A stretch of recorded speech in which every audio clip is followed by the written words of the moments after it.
there's a lot more like stuff that like music, like art touches on. It's the same thing I would assimilate to religion, to a personal belief system. So you can't see and fully understand, but yeah, it touches you in a way that you can't express in any other. I think that's the key when you say personal belief system. It's subjective. Yes. Everybody has a subjective experience. Absolutely. Yeah. But so if everyone has, let's say, different experiences, how is it connected? Because to me, a connected is like a central system. You feel something. We all feel similar emotions in a similar circumstance. Well, not similar. But that's subjective like to say that. I believe that. Yeah. I believe you do. Everyone has different experiences based on their environment, based on their friends. But then there's been 100%. But then there's this unified sense of like, oh, I feel this today, I feel that today. And more time, people are feeling the same way as each other in a circle. Like, it depends on who you connect with and how you connect. Exactly. You see, that's again the key thing. So there, you might have like a set of friends with whom you can connect quite easily. Yeah. You might have other acquaintances, not friends maybe, whom you cannot connect with because they have a very different lifestyle to yours. Of course. So when you try to say that we are all connected, I don't think we are all connected. We are connected to people whom we have the same wavelength. So what about on the scientific level where we all break down to a molecular scale and the same substance? Yeah, so that's subjective. Of course. Your consciousness, I think this is what you're talking about, the consciousness. Yes. And by the way, the science hasn't still grasped with the notion of consciousness.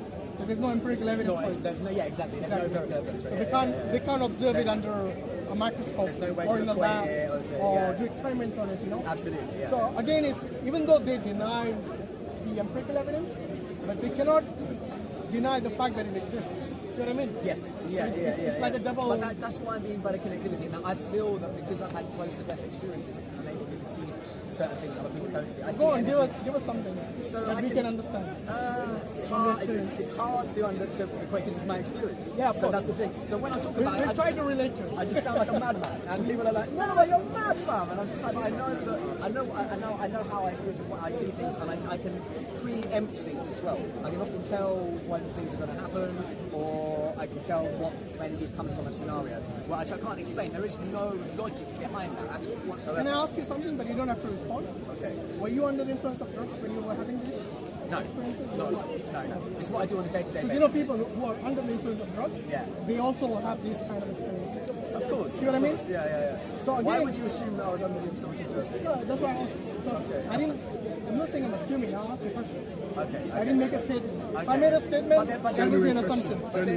Yeah, it's a genuine question. But therein lies that like when you do take certain drugs like psychedelics, and then you tap a different level of consciousness that other people don't see. So same as like old herbs and medicines that you take, like say ayahuasca and stuff like that. It puts you to a different consciousness where you see things that other people don't see, and more time there has been a collected level of research and experience that show people have experienced the same things, seen the same things under it's more like psychedelics, yeah, like snakes and temples and shit like that. I've seen some of that. People stuff. under consuming magic mushrooms might see the same things. Yes, exactly.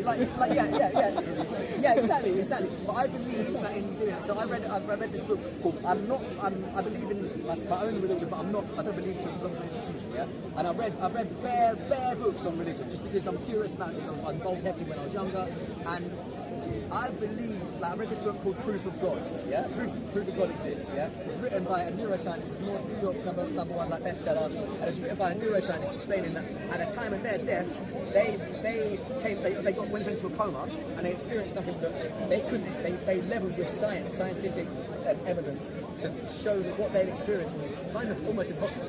The brain can't function like that, but they experienced this idea of this heavenly realm.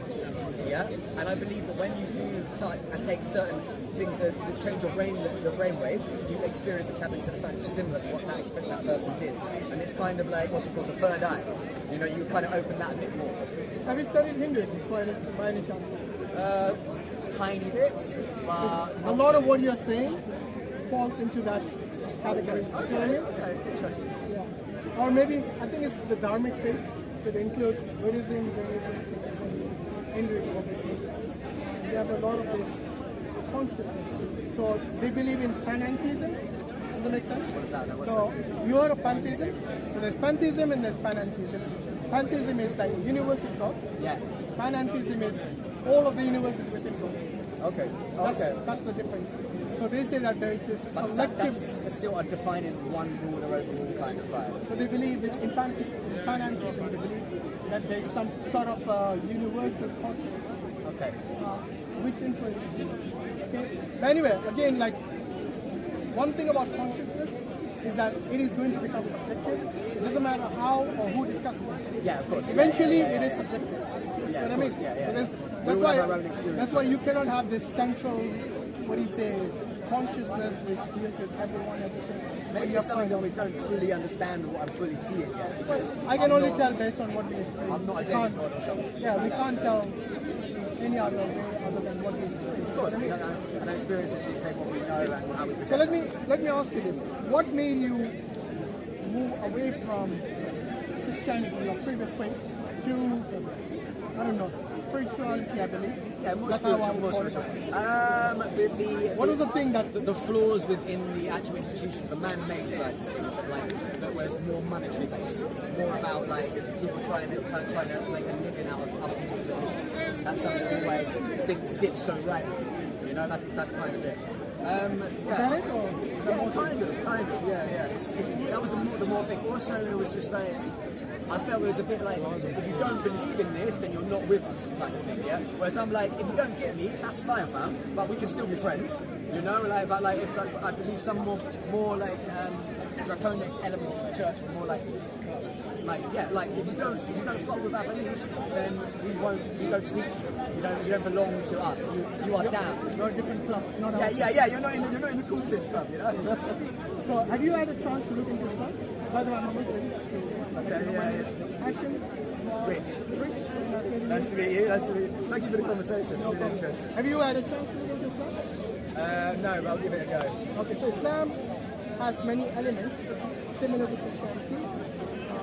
Many elements which I would say are other religions as well.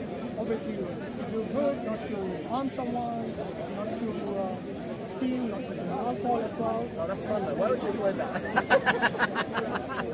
You probably know why, based on your Hey man, experiences. we are the devil and God at the same time. Based on Each experience. person. So what Islam does is, like, the reason it nips in the bud things like alcohol and even gambling is because the Quran says there's some good in it, but the harm outweighs the good.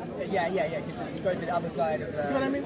So there might be, for example, Yeah, but Jesus was loving the wine shit, wasn't he? So like. well, not over that not water, from right? the Islamic narrative. No. Okay. I know in Christianity, I thought that just made me holy.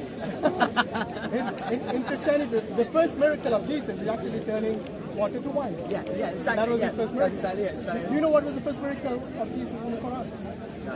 Okay, so in the Quran, remember when Mary came to her people with a child, Yeah. she conceived miraculously. Yeah, Now, what was the ruling in a conservative Jewish community if somebody has a child out of wedlock?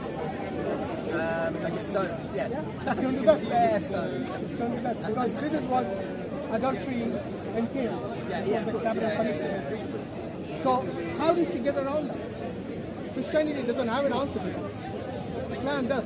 Okay. So the first miracle of Jesus in the Quran is that he spoke when he was a baby. What? Yes. Came out like. What? If you didn't believe in one miracle, why not the other? Right, yeah. It's like you're doing this all wrong, man. Exactly. This all wrong. So the miracle was not only the fact that Mary had a child without a mother,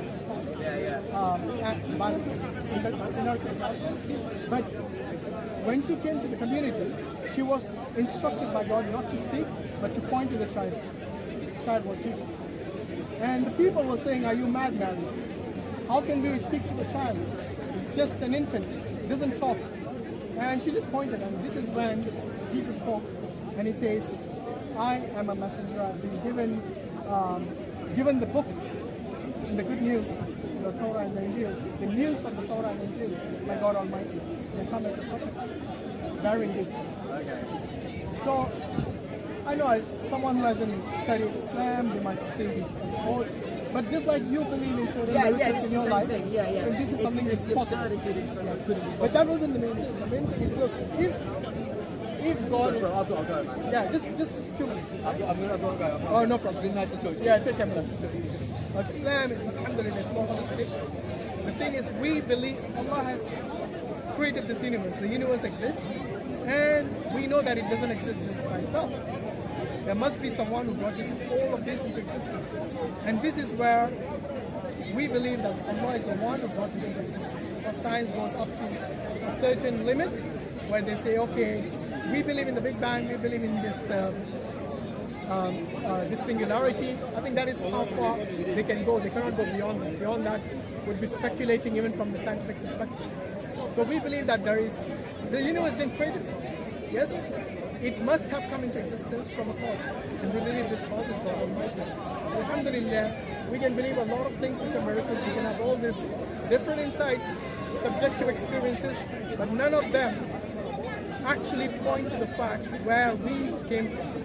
So that's why we have to always go back. And Allah says in the Quran that He has shown you signs. Yes, Surah Al-Fussilat. He says He has shown you signs beyond the horizon and within yourself, so you believe, so you know. And this is how we know, alhamdulillah, that all of this didn't come into existence by itself. There must be a cause, there must be a creator who brought this into existence. So inshallah, reflect on that. Please read out of the Quran if you haven't. We can actually get access to the Quran quite easily from online, from people who give books out freely. We have here as well. So do keep the fact that one day you will die and one day we will meet the Creator, and we have to respond to Him. We have to respond to the questions He asks. How we led this life, the life that He has given you, even if it's limited, how did you spend it in this world? And be prepared for an answer. If you haven't prepared in this world, it will be quite difficult for you to respond to that. So do not waste your life. Make an effort to understand, to know Islam, to know about it, and inshallah you'll be victorious on the day of Qiyamah, on the day of judgment, when you stand in front of your God, in front of Allah subhanahu wa ta'ala, and you'll have a one-to-one with Him, and He will ask you questions, and be prepared for that, for those questions. And the only way you can be prepared for that, if you have prepared it in this life. Because this life is a test for us. Yes? In this test, you have already been given the opportunity to be victorious, and for that you will have to make an effort to read the Quran, to read and understand Islam. Because today, as they say, in the age of information, ignorance is a choice. So please make an effort to learn. Because we have a lot of life ahead of us, or even the short life, we don't know that. Yes, and that's the reason you have to make this effort as soon as possible, rather than delaying. Because the shaitan is always there to tell us to delay our shahada, to delay learning about deen. So inshallah, please make an effort as soon as possible. Make this a priority in your life. Jazakallah khairan. Assalamu alaikum wa rahmatullahi wa barakatuh.